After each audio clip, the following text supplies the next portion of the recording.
Hello! Voltei! Hoje nós vamos continuar a nossa linda aula de suprematismo. Aposto que vocês estão super curiosos para ver o desfecho dessa história. Mas antes, eu tenho que fazer meus lembretes, que é curtir o canal, divulgar. Quem não se inscreveu, por favor, se inscreva. Vale também apertar o sininho para ser lembrado que a Cris chegou.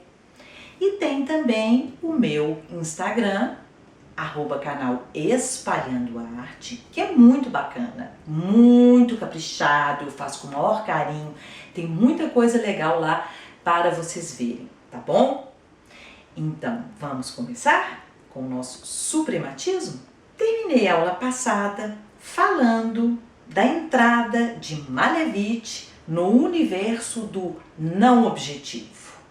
Hoje eu vou explicar melhor isso, o que seria esse não objetivo. Vamos lá. Em 1915, Malevich então cria o que ele chamou de suprematismo. Suprematismo, essa palavra vem de supremo, é aquela coisa máxima, suprema, a supremacia. E esse nome vem da crença de Malevich de que a arte suprematista seria superior a todas as artes do passado e que isso levaria à supremacia do sentimento puro, transcenderia o mundo material. Ele diz: a arte do passado, ao serviço da religião e do Estado, deve, na pura arte do suprematismo, acordar para uma nova vida e construir um novo mundo, o mundo da sensação. Na minha opinião, para a sociedade, a pintura de Rafael, de Rubens, etc., não é mais do que a concretização de uma infinidade de coisas que ocultam o verdadeiro valor, a sensação. Mas o que ele estaria querendo dizer com sensação? Que sensação é essa? E aí a gente fica pensando, essa sensação já não teria sido colocada por Picasso quando ele dizia, lembra do Picasso? Que ele falava, não é uma realidade que se possa pegar com as mãos, é mais como um perfume. O aroma está em todo lugar, mas não se sabe bem de onde vem. É o que eu sempre digo, né? Ninguém dorme cubista, futurista e acorda suprematista. Então, essa sensação, né, com essa frase do Picasso, já dá pra gente entender melhor. Malevich está indo para esse caminho, mas vai além. Vai mais longe. Calma que a gente vai falando dela e explicando ela ao longo da aula, tá? E aí ele cria o suprematismo, a supremacia do sentimento puro, que nós já vamos entender.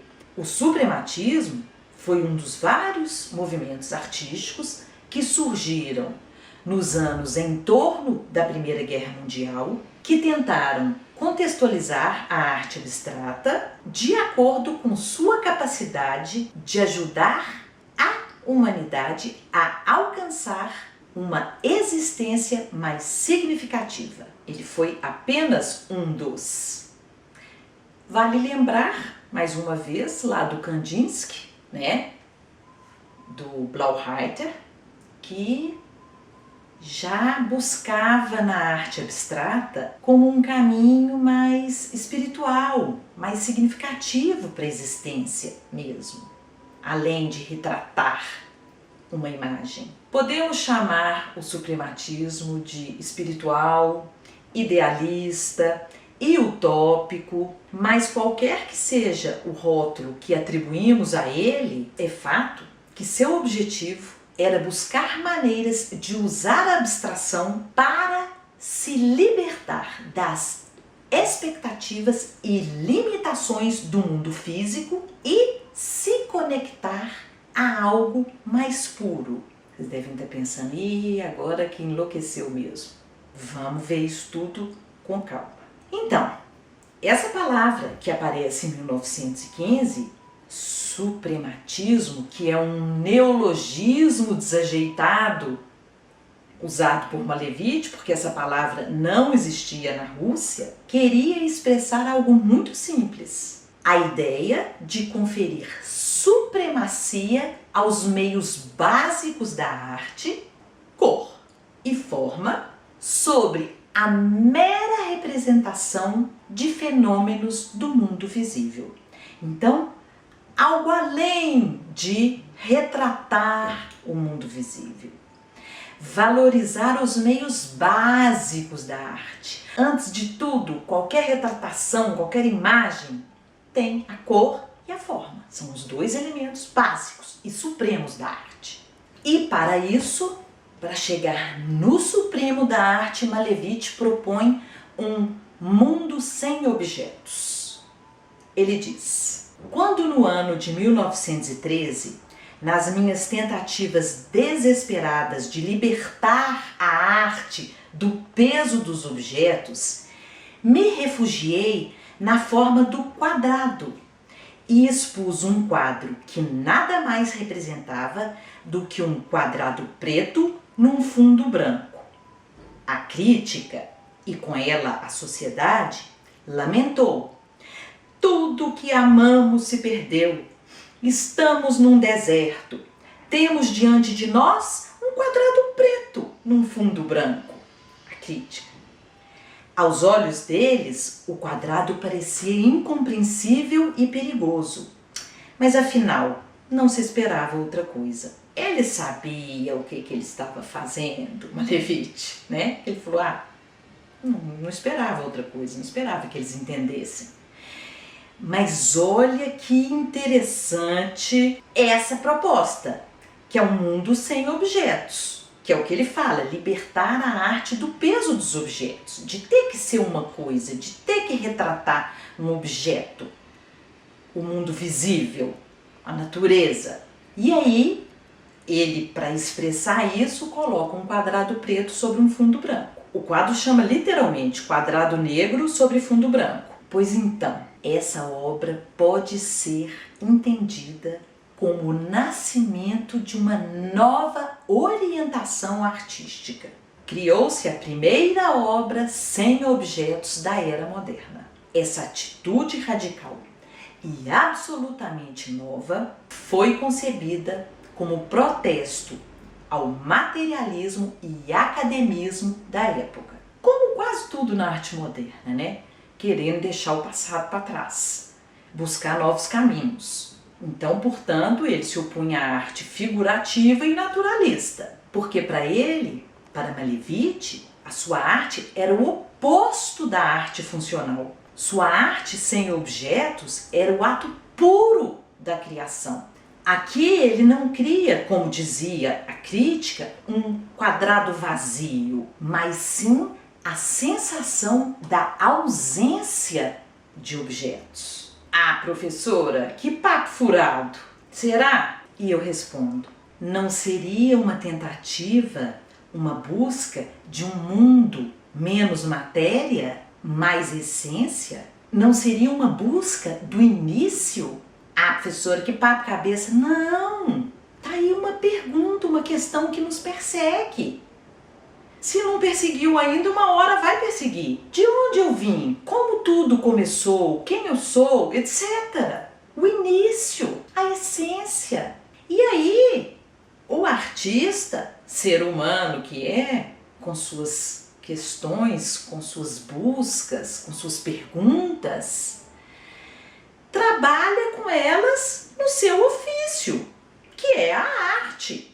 O artista trabalha com pincel, com tinta, e aí com o quadro, com o espaço vazio, e aí ele trabalha com formas, com linhas, com cores. São esses os elementos para ele trabalhar. E ele está atuando como ser humano que pensa, que se pergunta, que filosofa, que reflete. É através da arte que ele reflete sobre as questões humanas. E o tempo todo, quando ele fala do não objetivo, um mundo sem objetos, que ele quer acordar para uma nova vida, um mundo novo, o mundo da sensação, né, da supremacia do sentimento, e ele coloca esse quadrado preto no branco e a gente acha isso um nada, um vazio, mas e no início? E no início de tudo? Reticências. E a escolha dele de trabalhar com formas básicas, como o quadrado, reforça essa ideia de início. Porque se você pensar bem, a forma geométrica é o início de tudo. Como eu já repeti 1000 vezes, um nariz, antes de ser um nariz, é um triângulo, depois uma pirâmide, depois é o nariz. Aliás, ele chamava o quadrado de forma zero. E a partir do quadrado, ele chegava ao círculo, fazendo o quadrado girar. E a cruz, dividindo o quadrado em 2 retângulos que se unem.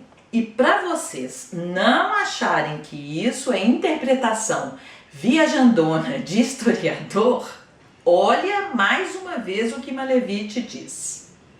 O quadrado dos suprematistas e as formas daí resultantes são comparáveis aos primeiros traços do homem primitivo, cuja composição não tinha nada de ornamental, mas exprimia a sensação do ritmo. O suprematismo não inventa um mundo novo de sensações, mas oferece uma formulação nova e imediata do mundo das sensações. Ah, professora, lá vem você com essa coisa de sensação.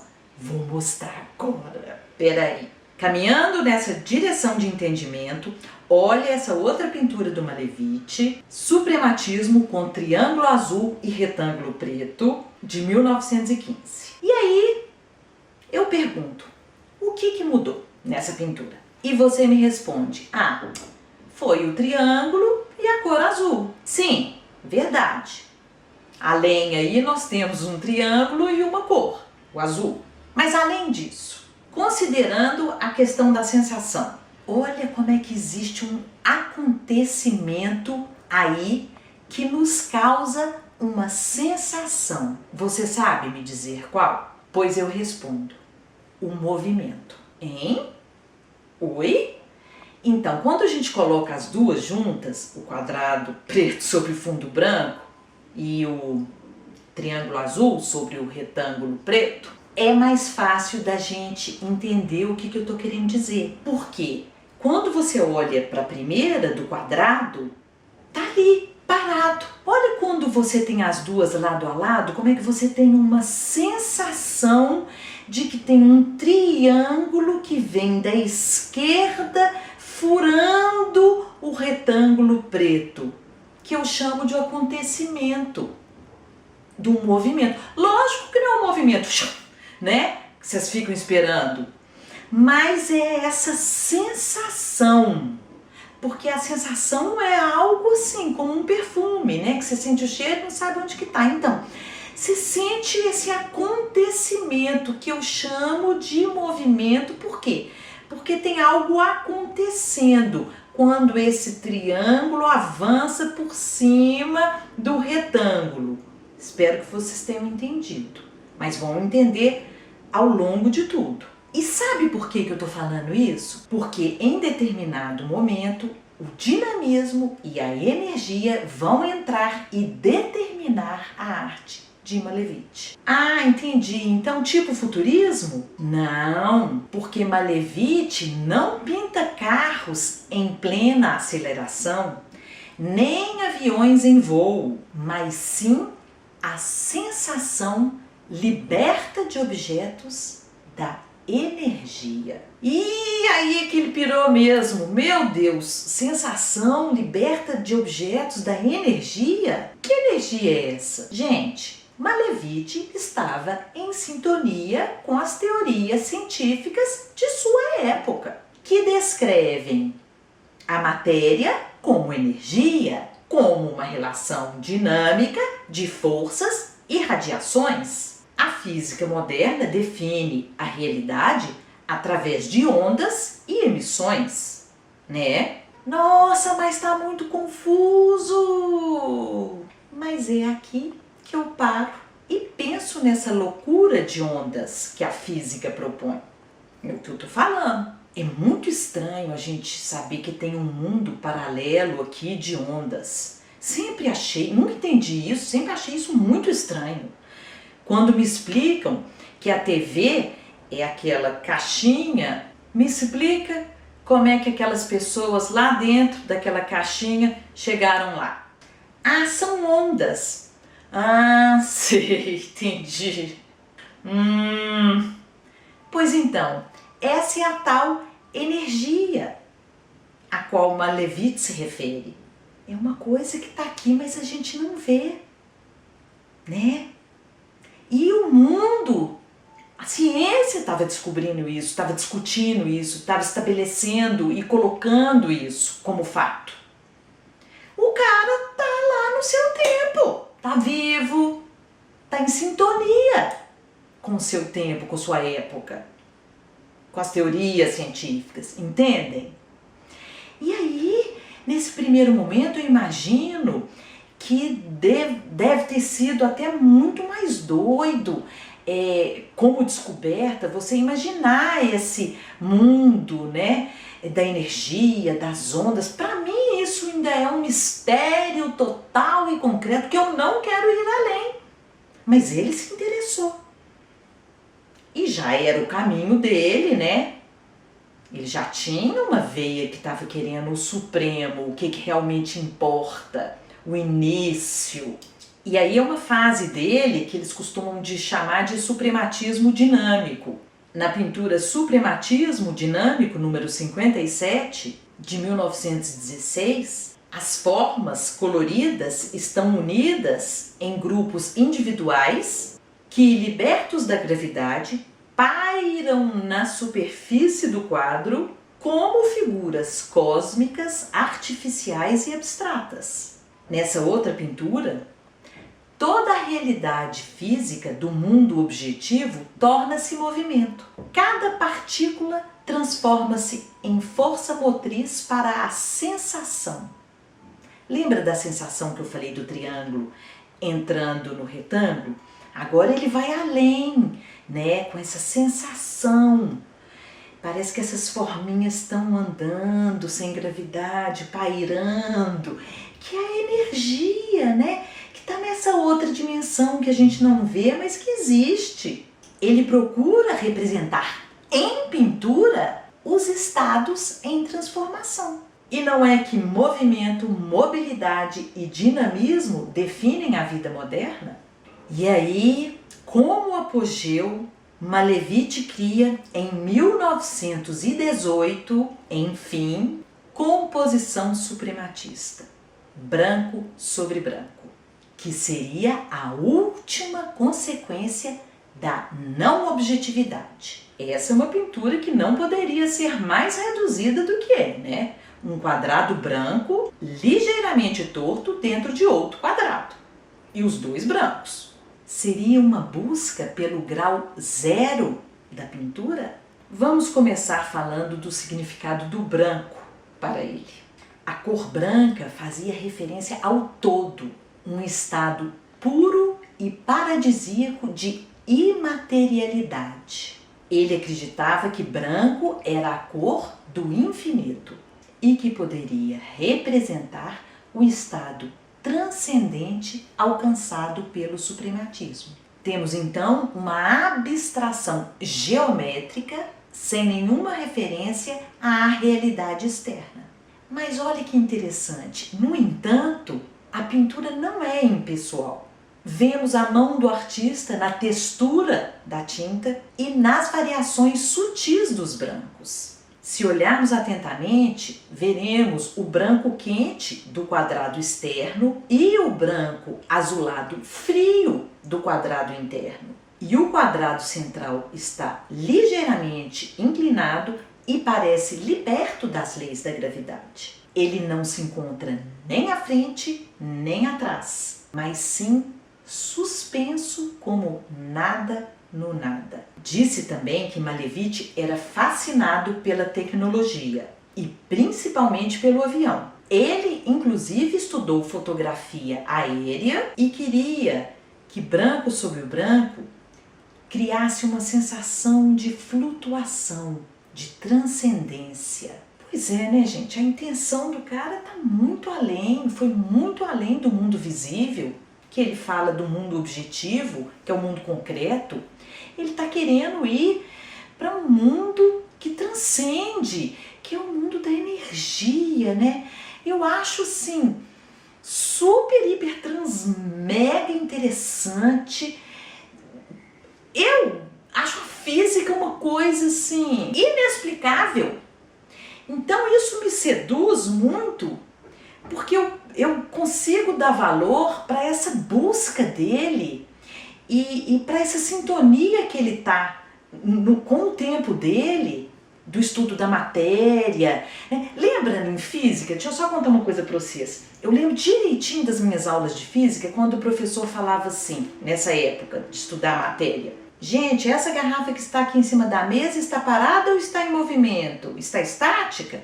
A gente falava, sim, está estática, professora. Não, está em movimento, porque tem átomos e moléculas que estão em movimento o tempo todo. Eu falava, mas isso não entrava na minha cabeça, não, entendeu? Não entendi isso, não.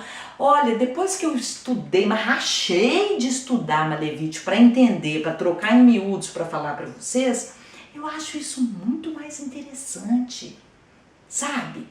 E é isso que despertou também nele, fora um anseio natural desse homem de início de século, de querer chegar na pureza, um mundo muito material, né? O homem muito materialista. E além do mais, essa busca, né? Essa coisa de querer entender a essência, o início. Adoro, adoro. Acho bem plausível. É só uma questão de entender. Agora, volto a dizer, ai professora, mas não adianta, eu não gosto disso. Ótimo, o problema é seu, não é para gostar. Quem falou que o Malevich estava preocupado com você? Comigo.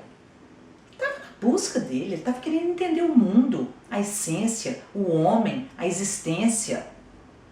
E o meio dele, para isso, era a arte, porque ele era artista, ele gosta da arte, gosta da pintura, gosta dos elementos, né? Mas não foi pra gente que ele fez, não.